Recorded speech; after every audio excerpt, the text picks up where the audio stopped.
안녕하십니까. 신의균 군사TV 디펜스 브리핑입니다. 자, 대만이 중국의 침공으로부터 이 나라를 지키기 위해서 정말 어마어마한 노력을 하고 있는 것 같은데, 여기에 미국이 상당한 도움을 주고 있는 것 같다라는 생각이 드는데요.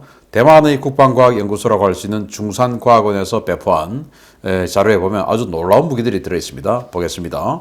그리고 미 해군이 이번 칼빈슨 전단의 이 F-35 탑재 작전 이후에 평가가 나왔는데, 야, 이거 좋다, 이거 더 느리자, 이런 평가가 나왔다고 하네요. 우리 한국형 항모, 여기에도 아주 중요한 시사점이 될 것 같은데 보겠습니다. 대만이 중국을 겨냥한 두 종류의 장거리 펀치를 동시에 준비하고 있다는 소식입니다. F-16V 전투기에 탑재할 예정인데, 이 계획이 현실화되면 중국군 앞으로 상당히 골치 아파질 전망입니다. 대만 공군이 주력 공대공 미사일로 운용 중인 티엔첸2 공대공 미사일을 잇는 4세대 공대공 미사일로 유럽의 미티어 미사일과 유사한 램젯 방식의 대만판 미티어 미사일을 개발 중이라고 대만 현지 UP미디어가 2월 17일 보도했습니다.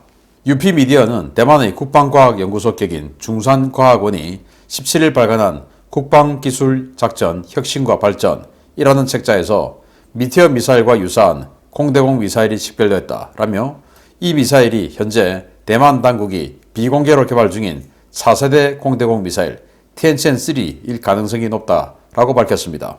미티어의 구조와 성능을 거의 그대로 모방하는 것을 목표로 개발 중인 티엔첸3는 최대 200km급의 사거리와 능동 레이더 유도 장치, 마하 4 이상의 성능이 구현될 것으로 전해졌는데요. 대만은 이 미사일을 F-16V 전투기에 탑재해서 최근 도입이 결정된 E-2D 조기 경보 통제기와 연동해 운용한다는 구상입니다. 대만은 또 중국을 겨냥한 대함 타격 전력으로 미국과 제즘 계열 미사일 구입 문제를 논의하고 있는데요. 대만은 미국에 사거리 960km의 제즘 ER 공대지 미사일, 사거리 560km 이상의 LRASM 공대함 미사일 판매를 요청했다고 UP미디어는 전했습니다. 대만의 이 같은 장거리 타격 자산 도입은 중국의 상륙 함대와 공습 편대군이 대만 해협에 진입함과 동시에 요격할 수 있는 장거리 공격 능력을 확충하기 위해서인데요. 이들 무기체계 도입이 성사되면 중국 해군과 공군 상당히 골치 아파질 전망입니다.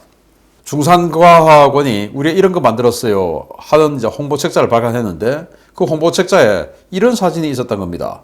그래서 이 대만의 이 통신사 언론인 UP미디어가, 아니 이 사진은 국산이 아니고 미티어잖아요, 왜 미티어가 여기 들어있죠? 라고 중산과학원에 문의를 한 겁니다. 그래서 중산과학원이 이거 우리 이런 것 좀 만들려고 그래 라고 하고는 이제 좀 얼버무리면서 설명을 좀 했다고 하는데, 그래서 미티어의 성능을 그대로 구현하는 것이 목표다라는 거예요.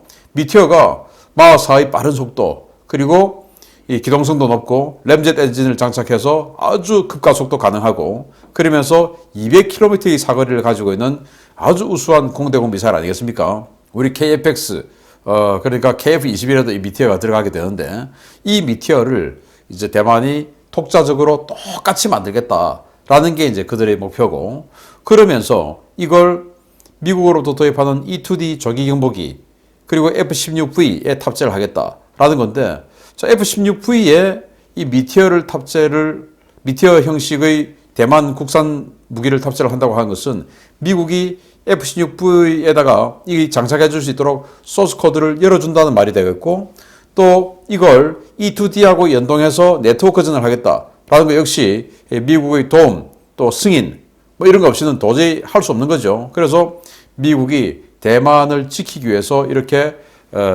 공대공 무장을 굉장히 강화시켜주구나. 왜냐? 중국이 지금 뭐 PL-15, 그들은 250km 이상 날아간다는 장거리 공대공 미사일 만들었으니까 여기에 필적하는 공대공 무장 반드시 있어야 되겠죠.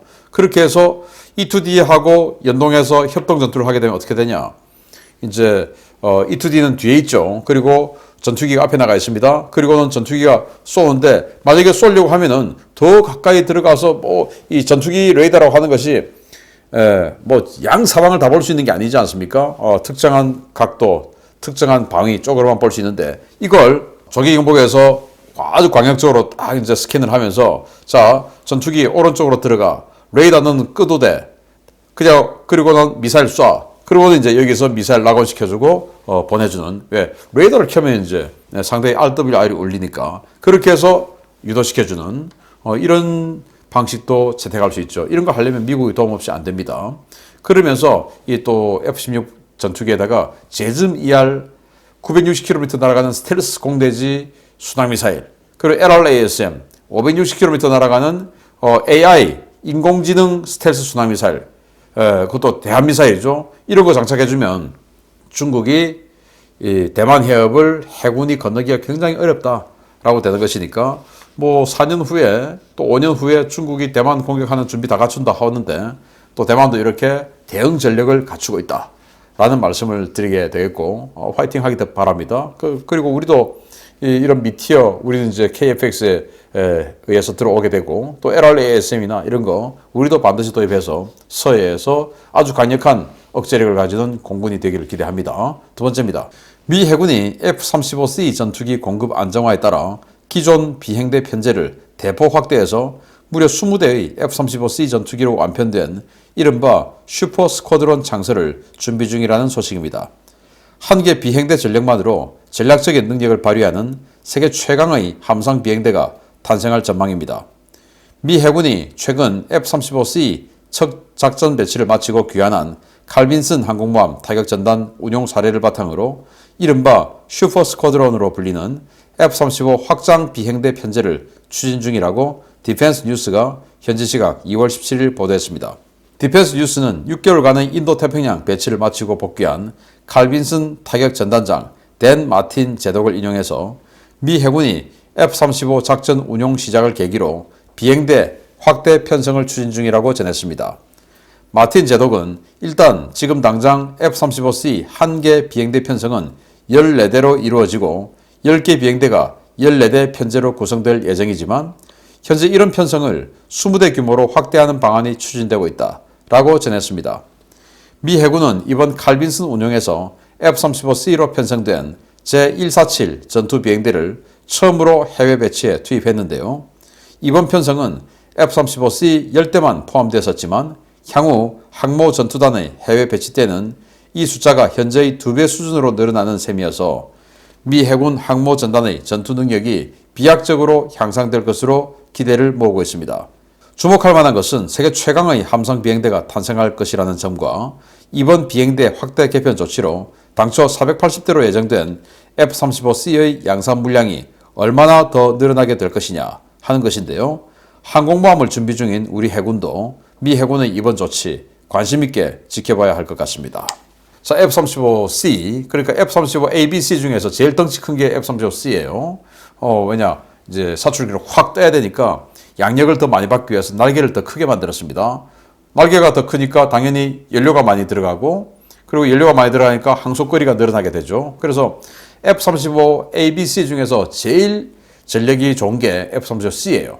그런데 이 F-35C가 미국의 항모에 탑재가 이제 되니까 총 480대 예상을 했고, 또 이 F-35는 기존에 있던 슈퍼 호넷 뭐 이런 것들보다는 훨씬 더 능력이 좋으니까 14대로만 한 개 대대를 구성하자라고 예정이 되었었는데, 이번에 이제 칼빈슨 가지고 한번 운영해 보니까 10대 또 이 14대라 치고 이거를 14대 가지고 함대 전체 방공, 그리고 스텔스 상황에서의 대함 타격, 스텔스 상황에서의 대지상 타격 이런 걸 염두에 보니까 이거 모자라더라. 안 되겠다.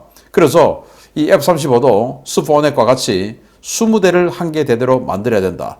라는 그런 개선점이 나온 거예요. 한번 운영해 보니까 그렇더라. 이제 20대 하자. 안 되겠다. 이제 이렇게 된 겁니다. 그러면은 14대를 예상해서 480대를 만들기로 했던 F-35C가 이제 이런 식으로 한 개 대대를 20대로 확대 개편을 하게 되면 당연히 F-35C의 생산 물량이 늘어나게 되겠죠. 이건 이제 미 해군뿐만 아니고 미 해병대도 F-35C 전투기 비행대대를 가지고 또 항공모함에 탑재를 하니까 당연히 해병대 분량도 올라가고, 그래서 총 F-35C의 이 운용 숫자가 늘어나게 됩니다. 숫자가 늘어나면 당연히 가격이 다운되게 되겠죠. 운용 유지비도 다운되게 되겠죠. 그래서 우리 한국 해군이 지금 이 F-35 B가 탑재되는 뭐 경항모 뭐 이런 소리 하는데 그런 소리 하지 말고 지금 뭐 북한 미사일 기지를 어떻게 때리냐 여기에 초점이 맞춰줘야지. 함대 방공이 왜 필요합니까? 함대 방공이. 지금 뭐 한국 해군이 남중국해에 가서 중국 해군하고 함대 결전한다.